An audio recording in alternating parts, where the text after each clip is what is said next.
তো এটা ইসলামী হওয়ার কারণে অমুসলিমরা এটার প্রতি আকৃষ্ট হবে এবং তারা দেখবে যে আচ্ছা ইসলামের এত সুন্দর শিক্ষা, যে ওই শিক্ষা যদি অমুসলিমরাও গ্রহণ করে তাও তারা দুনিয়ার শান্তিটা পেয়ে যায়।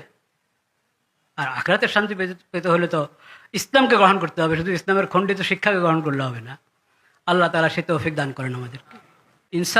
ইনসাফের পরিচয়মূলক যে আলোচনা দিয়েছেন আমাদের হযরত মাওলানা আব্দুল গফফার সাহেব দামাত বারাকাতুহুম, এরপরে তার বলার কোনো প্রয়োজন নেই। প্রবন্ধের মধ্যে কিছু কথা এসেছে, ওটা সাফ বিষয়টা।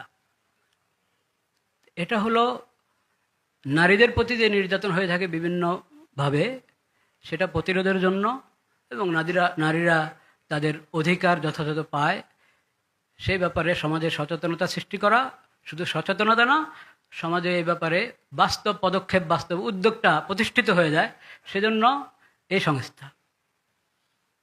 কিন্তু নির্যাতন শুধু নারীরা হয় তা না, এটা আরেকটা প্রসঙ্গ। নির্যাতিত নারীরা যেমন হয়, পুরুষরা হয়, ছেলেরা, সমাজে অনেক আছে নির্যাতিত। নির্যাতিত মানে কি? নির্যাতিত খালি কি মারপিট করলে নির্যাতন হয় নাকি? নির্যাতন বিভিন্নভাবে হতে পারে এবং সহজ একটা হলো অধিকার। যার যে অধিকার, সে অধিকার থেকে যদি সে বঞ্চিত হয়, অধিকার না পায়, এটাই তো জুলুম। এবং জুলুম বিভিন্নভাবে হয়। একটা জহেরি জুলুম, স্থূল জুলুম, আর একটা হলো সূক্ষ্ম জুলুম। যে ওই যে জেনারেল শিক্ষিত ভাই উনি বলে গেছেন, হুজুররা বললে তো মনে করে হুজুরদের কথা। সোহাগ ভাই বলে গেছেন যে ইসলামের ইতিহাসে, এ কথা তো সে হুজুরও বলেছেন, কিন্তু ওনার জবানে এটা বেশি ভালো লেগেছে। মানব ইতিহাসে কোনো জাহিলিয়তের যুগ, জাহিলিয়ত মানে কি? জাহিলিয়ত অর্থ হলো এলমে ওহির আলো থেকে বঞ্চিত যে সমাজ, যে গোষ্ঠী, যারা তারাই জাহিলিয়তরা। এলমে ওহি থেকে বঞ্চিত, সেটাই জাহিলিয়ত। সেটা পুরানো জাহিলিয়ত হোক আর নব্য জাহিলিয়ত হোক। তো কোনো জাহিলিয়তের যুগে নারীরা এত মজলুম হয় নাই যত মজলুম এই নব্য জাহিলিয়তের যুগে হয়েছে। এটা একটা বাস্তবতা। কিন্তু এই জুলুম হলো সূক্ষ্ম জুলুম।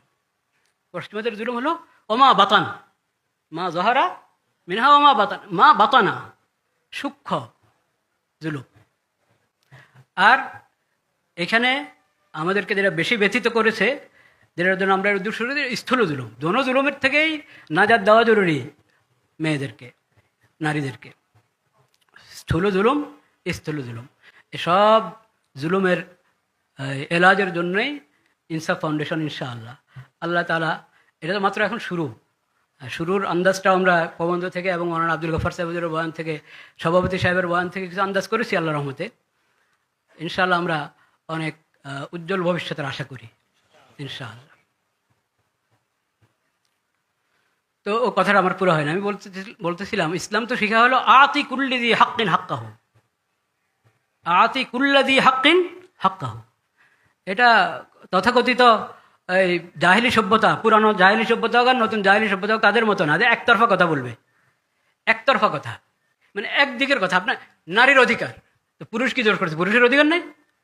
শ্রমিকের অধিকার, মালিক কি দোষ করছে? মালিকের অধিকার নেই। এটা খুব দেখবেন আপনি, অধিকার কিন্তু সবার আছে। আল্লাহর মাখলুক, মানুষের মধ্যে যত শ্রেণী, যত স্তর, সবার হক দিয়েছে আল্লাহ তাআলা। নবী করিম সাল্লাল্লাহু আলাইহি ওয়াসাল্লামের শিক্ষা হলো আতি কুল্লাযি হাক্কিন হাক্কাহু, প্রত্যেক হকওয়ালাকে তার হক দাও, দেওয়ার ব্যবস্থা করো, চিন্তা করো, ফিকির করো, মেহনত করো। তো এটা তো একটা নারীর অধিকার প্রতিষ্ঠার জন্য এই সংস্থা।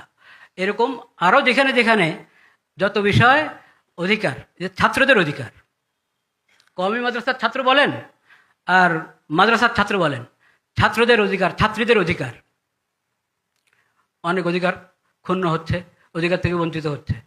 কিভাবে? অনেকভাবে। আমি একটা শুধু বলি, যেটা হয়তো আমার মুখে শুনলে আপনাদের কাছে তাজ্জুব লাগতে পারে।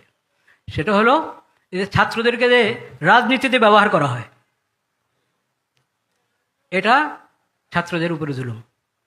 কলেজ ভার্সিটির ছাত্রদেরকে রাজনীতিতে ব্যবহার করা হয় না? হ্যাঁ, প্রত্যেক দলের ছাত্রদল আছে, প্রত্যেক দলের ছাত্রদল। কেন? এটা জুলুম, এটা জুলুম। এমনকি এই ইসলামী দলগুলোর মধ্যেও তারা ছাত্রদেরকে, মাদ্রাসার ছাত্রদেরকে ব্যবহার করে অনেক ক্ষেত্রে। অন্যায় এটা। ঠিক যত রাজনৈতিক দল আছে জেনারেলগুলো, তারা ছাত্রদেরকে, কলেজ ভার্সিটির স্কুলের ছাত্রদেরকে যে ব্যবহার করছে, এটা তাদের উপরে জুলুম। ছাত্রদের, সব লাইনের ছাত্র, এলমে দিন আর জাগতিক জ্ঞান বিজ্ঞানের ছাত্র, সবাই ছাত্র। বাকি তলেবে এলেম, মাদ্রাসার ছাত্র, ইলমহের তলেবে এলেম, তাদের সাথে কারো তুলনা হয় না, এটা স্পষ্ট কথা। কিন্তু ওরাও সমাজের অংশ এবং ওরাও গুরুত্বপূর্ণ দায়িত্ব পালন করে জাগতিক জ্ঞান বিজ্ঞানের দ্বারা। সেই জ্ঞান বিজ্ঞানকে নাস্তিকতা এবং অন ইসলামিক পদ্ধতিতে মুসলিম দেশে পড়ানো, সেটা বিশাল জুলুম, কঠিন জুলুম। ওই জুলুম থেকে ছাত্রদেরকে রক্ষা করতে হবে। আমি ছোট্ট জুলুমটা বললাম যে ওদেরকে দলীয় রাজনীতিতে জড়িয়ে দেওয়া, এই রাস্তা বন্ধ করা জরুরি। এরকম অনেক জায়গায় হক লঙ্ঘিত হচ্ছে। প্রত্যেক হক প্রতিষ্ঠার জন্যই এরকম সংস্থা দরকার। সেজন্য আজকে খালি আমরা এক ধরনের কথা শুনেছি, নারী নির্যাতন, নারী নির্যাতন, এক ধরনের কথা শোনার কারণ হলো আজকে তো এটাই আলোচ্য বিষয়। লা ইলাহা ইল্লাল্লাহ। আর আমি বেশি বলবো না, আর দুইটা কথা বলে শেষ করছি।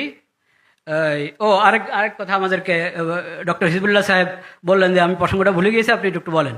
ওই যে বললাম না সূক্ষ্ম জুলুম, সূক্ষ্ম জুলুমগুলোর মধ্যে এটা একটা। এখন পশ্চিমা সভ্যতার এই আগে থেকেই আছে এই দেশে, এখন আরও অনেক কঠিনভাবে বাস্তবায়ন করা হচ্ছে। সেটা হলো সমকামিতার নতুন নতুন রূপ, ট্রান্সজেন্ডার, কি বলে কি এলজিবিটি নাকি, হ্যাঁ, কত প্রকার।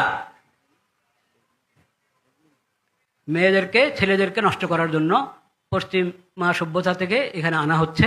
মনে হয় যেন মুসলিম উম্মত ফকির, নাউজুবিল্লাহ। মুসলিম উম্মতের কাছে যেই আল্লাহর হেদায়েত, নবী করিম সাল্লাল্লাহু আলাইহি ওয়াসাল্লামের যে আদর্শ, ওটা থেকে দূরে সরানোর জন্য এমনি তো জাহিলিয়তের অভাব নাই এই দেশেই, আরও আমদানি করা হচ্ছে। আল্লাহ তাআলা যারা আমদানি করছে তাদেরকে আল্লাহ হেদায়েত দান করেন।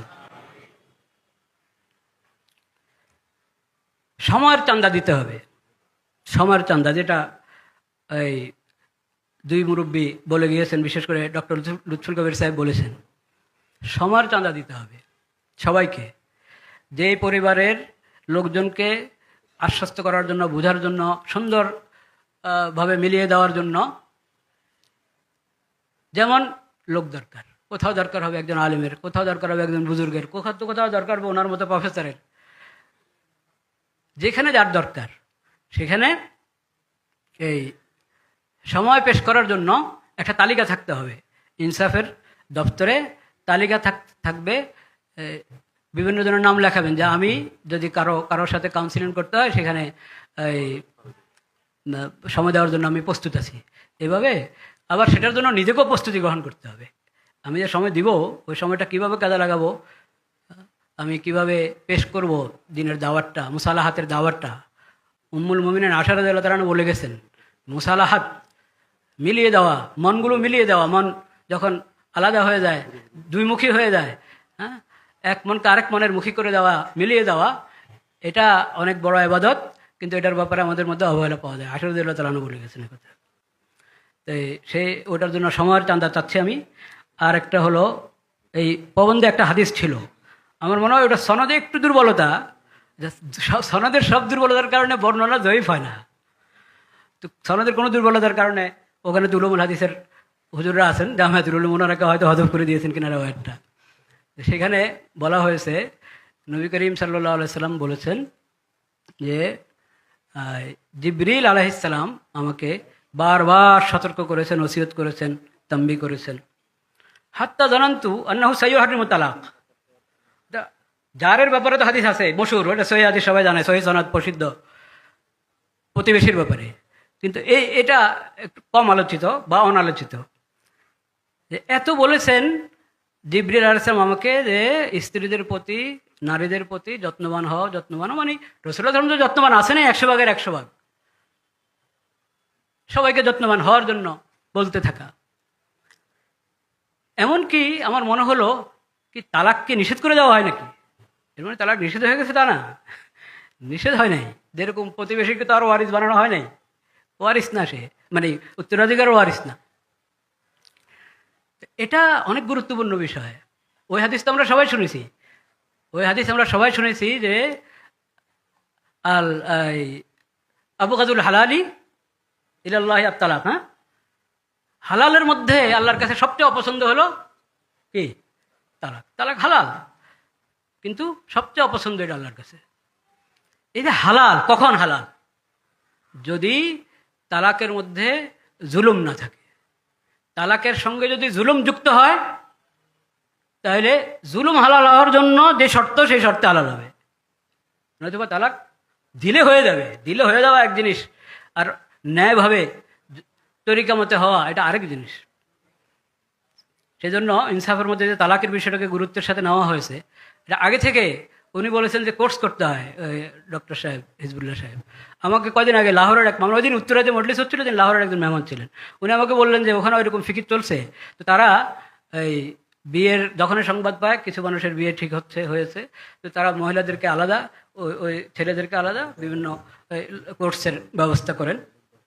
ওইভাবে অগ্রিম প্রত্যেকের হকের ব্যাপারে সতর্ক করার বিষয়টা দরকার। আল্লাহ রাব্বুল আলামিন আমাদেরকে ভরপুর তৌফিক নসিব করেন। ইনসাফ এই সংস্থাকে আল্লাহ তাআলা কিয়ামত পর্যন্তের জন্য প্রতিষ্ঠিত রাখেন, এবং মুফিদ থেকে মুফিদ, নাফে থেকে নাফে বানান, এবং সমাজে আরও যা দরকার এই ধরনের যত ক্ষেত্রে ইনসাফ প্রতিষ্ঠার দরকার, অভাব আছে ইনসাফের, সেসব কাজের জন্য সবাইকে আল্লাহ তৌফিক দান করেন। মানুষ হওয়া দরকার আছে, কিন্তু এখন এই যে দেখেন এই চেহারাগুলো, অন্য আরেকটা দিনের কাজের মধ্যে গেলে আপনি এই চেহারাগুলোই দেখবেন। এর মানে আমাদের রিজালের সংকট, কাদের মানুষের সংকট, কাদের মানুষের সংখ্যা বাড়তে হবে, নতুন প্রজন্ম নিজেদেরকে প্রস্তুত করতে হবে, আমরা সবাই লোক তৈরি করতে হবে, নিজেরা নিজেদেরকে তৈরি করতে হবে। আল্লাহ সেই তৌফিক দান করেন। ওয়া আখিরু দাওয়ানা আলহামদুলিল্লাহ।